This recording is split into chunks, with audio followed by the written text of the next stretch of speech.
Hi guys, Trading Mamas here. Hope you're all doing well. A few of you have asked me to provide like a basic video on just showing you guys how to use TradingView and how to see the buy and sell indicators. I found this really helpful and one of our group members showed me how to do it. So I thought I would share it with you. Before we get started, I'm not a financial advisor, so please do your own research and due diligence when making financial decisions. This video is for entertainment purposes only. So let's get right to it. So you can use an app like TradingView to sort of track your stocks. And I like to do this because I don't get all this information in my trading platform. So anyone can go and sign up for a free account, and there are options to upgrade. If you want to pay and upgrade to get more features, you can. But I just use the free one, and I find it's enough for my needs. Because I just, I'm not an advanced trader, I'm just a beginner, so it sort of meets my needs. So this is what you see when you go to the page after you've signed up for a free account. And this is your watch list here. So if you want to add something, you just go to the little plus button here. Let's say NEO.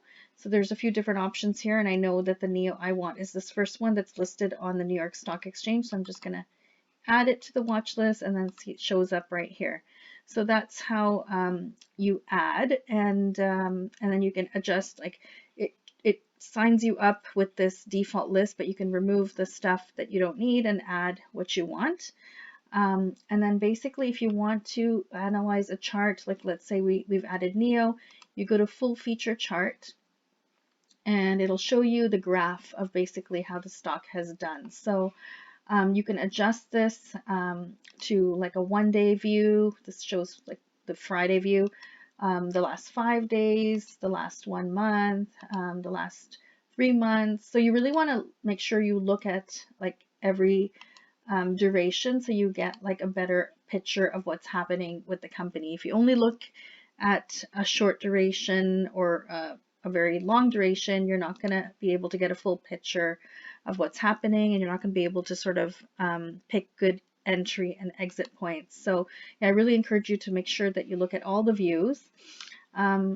So let's go back to the 5-day here. So what you want to do is see, this is a line graph. So a lot of people will use this. You can also let's see, if you go to the 6-month graph, let's say, you can also add lines here. So you can add a line like to indicate sort of where you bought the stock. So if you have the free version, you'll get these pop-ups popping up all the time. So that's what's happening here. But let's say you bought it around 30-40, you can add like a line here and sort of to indicate that you bought it at that level.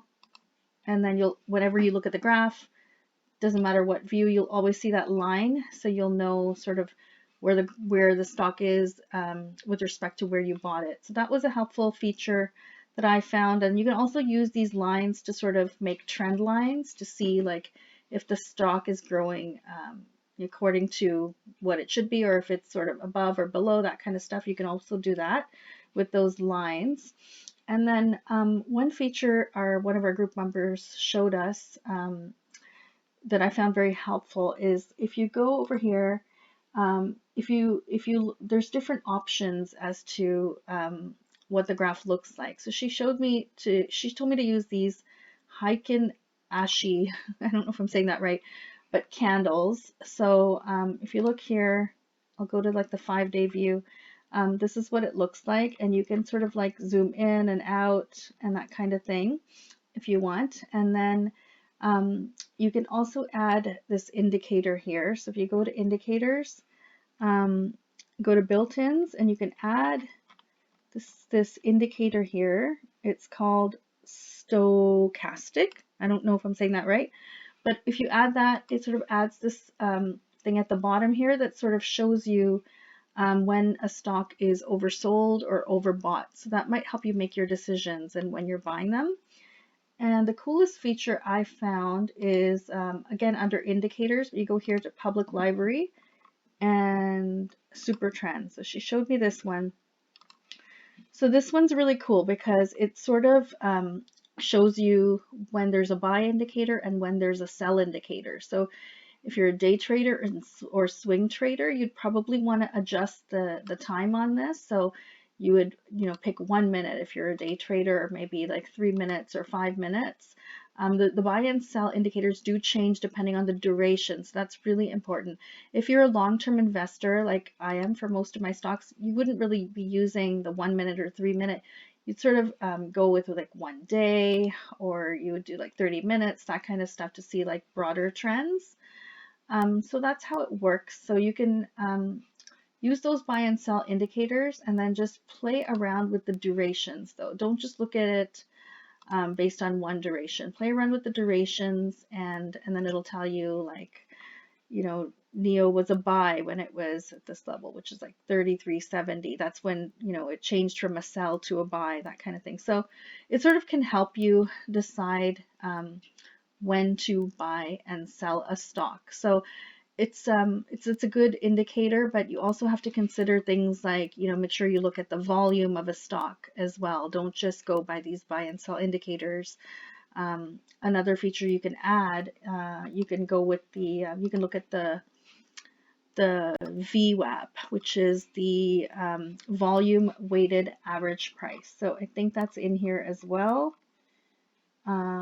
Yeah, it's right here. So if you go here, it sort of adds all these lines. It sort of makes it look more complex, but you can sort of see what the volume weighted average price is, which is basically the average price that the security has traded at throughout the day based on the volume and price. You can see what that is as well. So that's how to do how to add these indicators on TradingView, and that's a quick overview in how to use TradingView. So I hope you enjoyed the video. Please press the like and subscribe button if you did, and I'll see you next time. Bye.